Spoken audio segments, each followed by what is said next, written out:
anak-anak, apa kabar kalian semua? Semoga dalam keadaan yang sehat dan tetap semangat selalu ya. Berjumpa lagi dengan Bu Lovina. Hari ini kita akan melanjutkan materi pembelajaran fisika mengenai listrik statis. Masih ingatkah kalian mengenai materi pembelajaran pada pertemuan sebelumnya? Iya, betul sekali. Kita sudah belajar mengenai struktur atom, jenis-jenis muatan, dan juga interaksi antar muatan atau yang disebut dengan gaya Coulomb.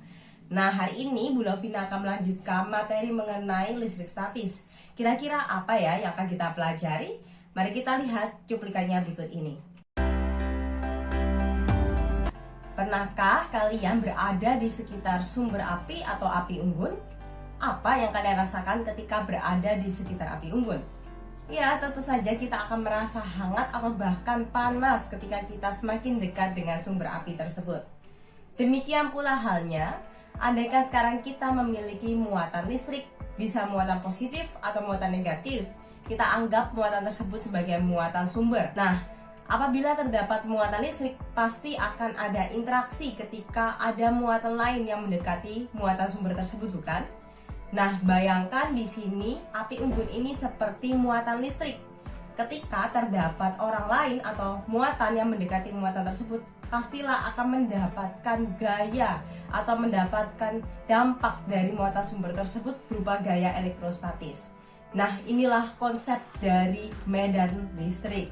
Nah, untuk memahami mengenai konsep medan listrik, kita harus memahami terlebih dahulu mengenai interaksi antar muatan atau yang disebut dengan gaya Coulomb. Nah, mari kita lihat definisinya berikut ini. Medan listrik adalah ruang atau daerah di sekitar benda-benda bermuatan listrik yang pada setiap titik di sekitar muatan sumber tersebut, muatan listrik lainnya akan mengalami gaya Coulomb atau gaya elektrostatis. Nah, seorang ilmuwan yang bernama Michael Faraday menggambarkan bahwa medan listrik berupa garis-garis gaya yang apabila muatannya ini positif, maka arah medan listriknya adalah radial keluar dari muatan tersebut. Sebaliknya, untuk muatan negatif, maka arah medan listriknya adalah radial ke dalam menuju muatan tersebut. Karena medan listrik adalah besaran vektor yang memiliki besar dan juga arah, maka kita lihat terlebih dahulu kuat medan listrik atau E. Nah, besar atau kuat medan listrik didefinisikan sebagai gaya yang dialami oleh suatu muatan uji positif yang besarnya satu satuan di tempat di daerah sekitar muatan sumber. Nah, di sini muatan uji selalu kita asumsikan muatan positif. Mengapa? Kita akan lihat penjelasannya berikut ini. Misalkan di sini kita memiliki sebuah muatan sumber positif, yaitu muatan titik Q. Karena muatan ini adalah muatan positif, tentu saja arah medan listriknya adalah ke luar. Betul sekali. Seperti yang kalian lihat, terdapat garis-garis gaya yang keluar menunjukkan arah dan besar medan listrik tersebut.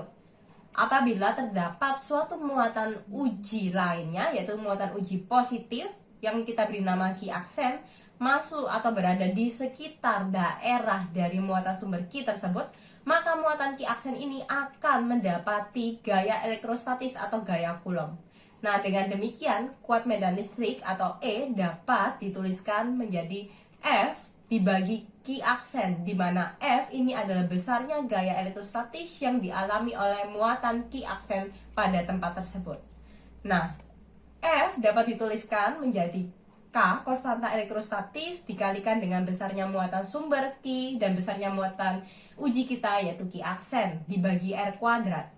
Nah, ingat di sini dalam perhitungan medan listrik kita tidak perlu memasukkan tanda muatan lagi. Kenapa? Karena tanda muatan dari muatan sumber kita hanya akan menunjukkan arah dari medan listrik sehingga tidak perlu dimasukkan lagi ke dalam perhitungan kuat medan listrik.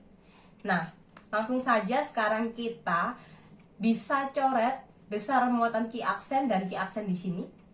Oleh karena itu tadi sudah saya katakan di awal, kita tidak perlu memperhatikan jenis muatan uji kita karena di dalam perhitungan kuat medan listrik Q aksen tidak perlu dihitung. Yang perlu dihitung hanyalah nilai dari besarnya muatan sumber atau muatan Q ini.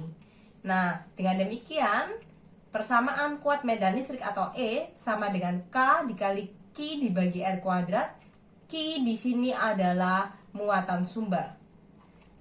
Sedangkan satuan dari medan listrik seperti yang kita lihat di sini persamaannya adalah F per Q, sehingga satuan dari E itu dalam Newton per Coulomb. Seperti itu ya. Selanjutnya kita sekarang akan pelajari cara menentukan arah medan listrik pada titik uji P. Misalkan di sini kita memiliki suatu muatan sumber.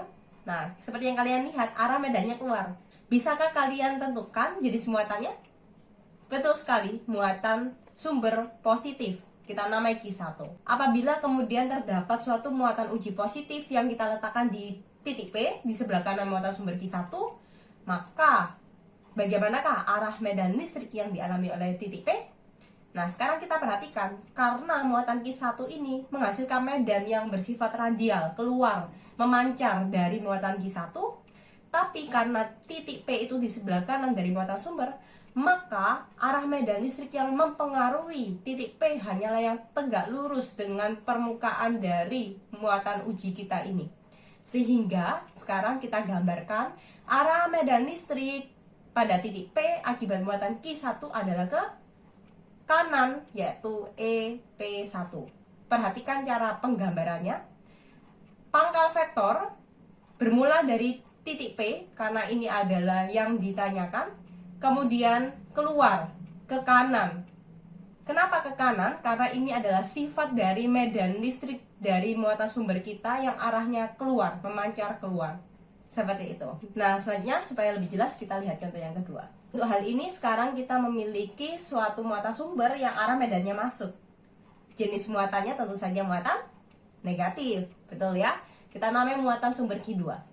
Lalu kita letakkan muatan uji positif kita pada titik P. Lalu tentukanlah arah medan listrik pada titik P tersebut akibat muatan Q2.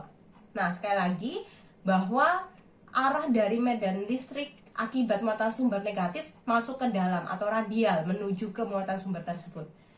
Maka yang akan mempengaruhi titik P hanyalah garis-garis medan yang arahnya tegak lurus permukaan dari bidang titik P ini, sehingga yang berpengaruh hanyalah yang ke sebelah kiri. Di sini saya tuliskan EP2. Perhatikan cara penggambaran vektornya. Titik pangkalnya dimulai dari titik P dan menuju ke muatan sumber Q2 karena muatan sumbernya negatif. Nah, bagaimana? Mudah bukan? Sekarang kita coba contoh soal yang pertama, yaitu menentukan resultan kuat medan listrik di titik P. Di sini misalkan terdapat muatan sumber Q1 dan Q2 yang sama-sama negatif. Berapakah besar kuat medan listrik yang dialami oleh muatan uji positif kita yang ada di titik P?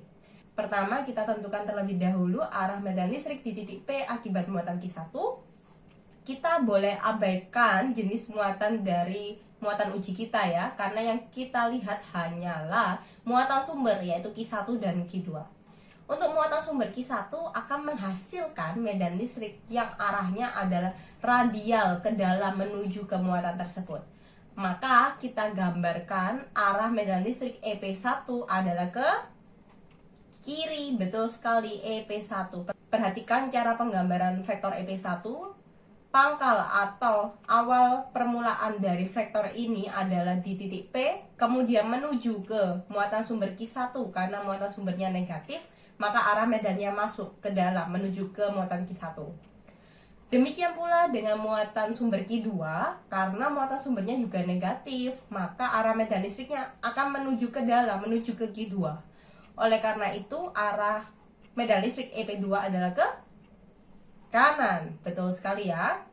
Di sini kita tuliskan EP2 ke kanan, di mana awal atau pangkal vektornya dari titik P menuju ke muatan negatif Q2 yang merupakan muatan sumber kita.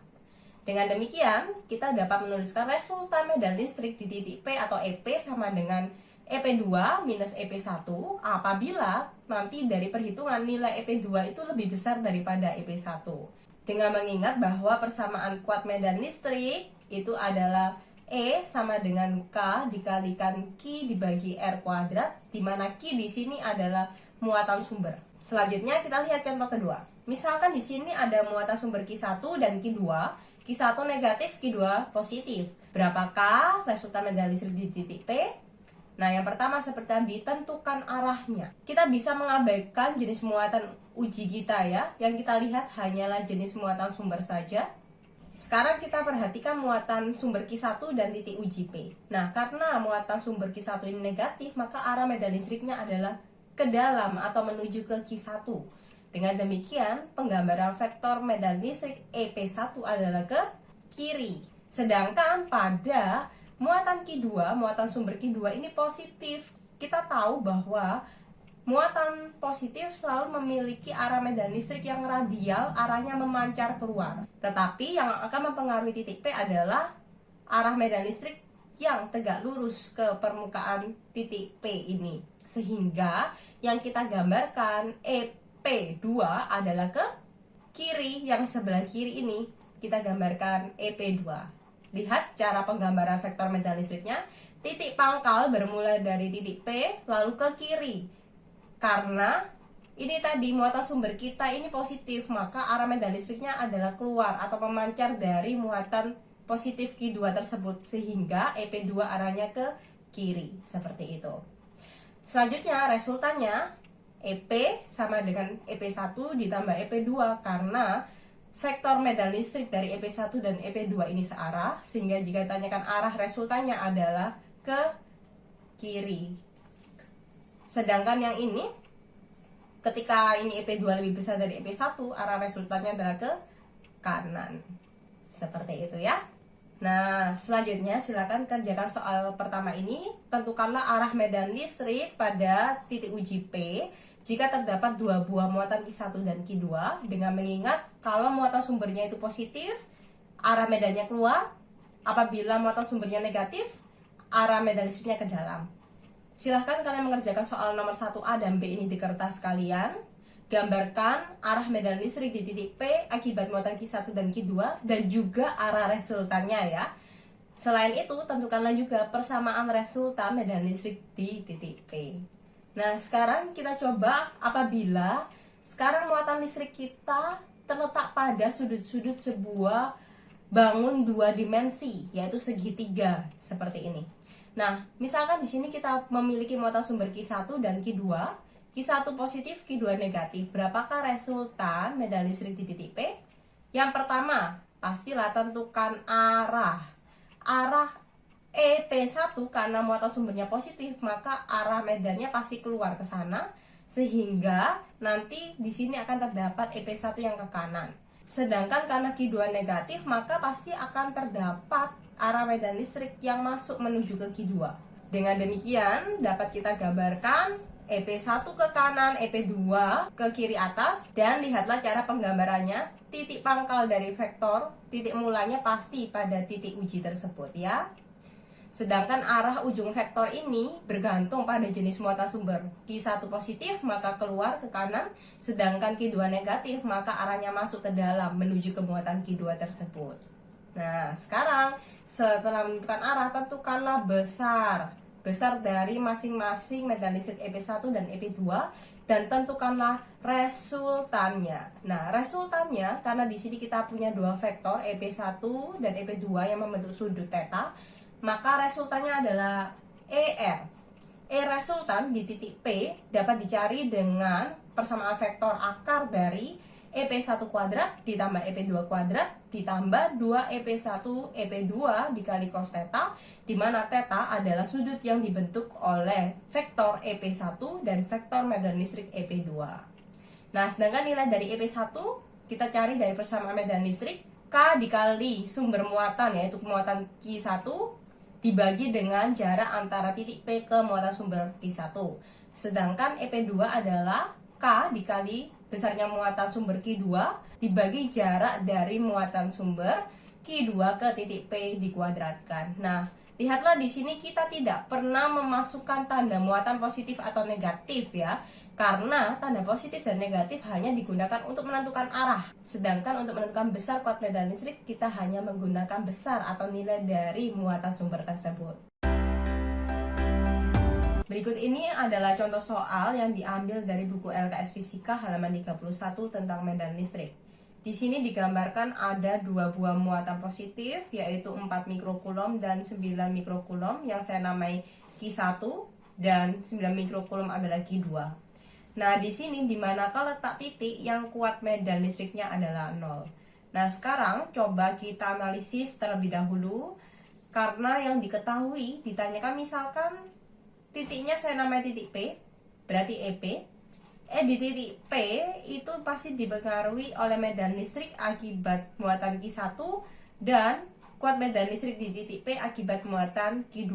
Nah, karena syaratnya EP harus sama dengan 0, maka EP1 itu harus berlawanan arah dengan EP2 sehingga tandanya adalah negatif atau pengurangan. Nah, di sini kita harus menentukan letaknya di mana agar arah medan listriknya itu berlawanan arah. Di sini sekarang kita coba apabila misalkan sekarang saya letakkan titik P-nya di sebelah kiri muatan Q1, maka arah medan listrik akibat muatan Q1 adalah ke kiri, EP1, dan akibat Q2 arahnya juga ke kiri karena muatan Q1 dan muatan Q2 sama-sama positif. Karena arah medan listriknya ini sama-sama ke kiri, tentu saja medan listrik di titik P tidak mungkin sama dengan 0. Coba kita lihat di sebelah kanan, EP1 arahnya adalah ke kanan, sedangkan EP2 arahnya juga ke kanan. Oleh karena itu di sebelah kanan juga tidak mungkin. Oleh karena itu dapat kita simpulkan bahwa pada kasus ketika muatan sumbernya itu sama-sama positif atau sama-sama negatif, maka kuat medan listrik resultan yang nilainya 0 pastilah di antara kedua muatan sumber tersebut. Di antara bukan berarti tepat di tengah, tetapi kita harus tentukan jaraknya. Misalkan di sini titik P-nya berjarak X dari muatan Q1, sedangkan jarak dari Q1 dan Q2 ini adalah 10 cm atau 0,1 meter. Nah, di sini berarti kita boleh tuliskan 0,1 minus X. Ini sama dengan 0,1 ya, 1 meter. Jarak antara muatan Q1 dan Q2. Sehingga sekarang kita kembali ke persamaan kita. EP1 kita pindahkan ke ruas kiri sama dengan EP2. Kita masukkan ke persamaan kuat medan listrik. K dikali Q1 dibagi RP1 kuadrat sama dengan K dikali muatan sumber Q2 dibagi RP2 kuadrat. Kita coret, kemudian Q1 kita masukkan 4 mikrokulom dibagi jarak dari titik P ke Q1 adalah X kuadrat sama dengan muatan Q2 adalah 9 mikrokulom dibagi jarak dari titik P ke muatan Q2 adalah 0,1 minus X, dan jangan lupa untuk dikuadratkan. Mikro dicoret dengan mikro, kemudian kita pindah ruaskan di sini 0,1 minus X kuadrat dibagi X kuadrat sama dengan 9 dibagi 4. Lalu kita akarkan kedua ruas kiri dan kanan menjadi 0,1 minus X dibagi X sama dengan 3/2. Kita selesaikan menjadi 0,2 minus 2X sama dengan 3X. Oleh karena itu kita peroleh bahwa 5X sama dengan 0,2. Dengan demikian didapati hasil X sama dengan 0,2 dibagi 5 atau sama dengan 1/25, yaitu 0,04 meter di kanan muatan Q1. Sedangkan kalau kita lihat dari muatan Q2 jawabannya juga bisa diperoleh, berarti 0,1 dikurangi X sama dengan 0,1 dikurangi 0,04. Dengan demikian bisa juga kita tuliskan menjadi 0,06 meter di kiri muatan Q2. Nah, kedua buah jawaban ini sama-sama betulnya. Nah, selanjutnya untuk soal yang kedua, cobalah sekarang apabila muatan Q2-nya diubah menjadi negatif. Tentukanlah letak titik P agar kuat medan listriknya sama dengan 0.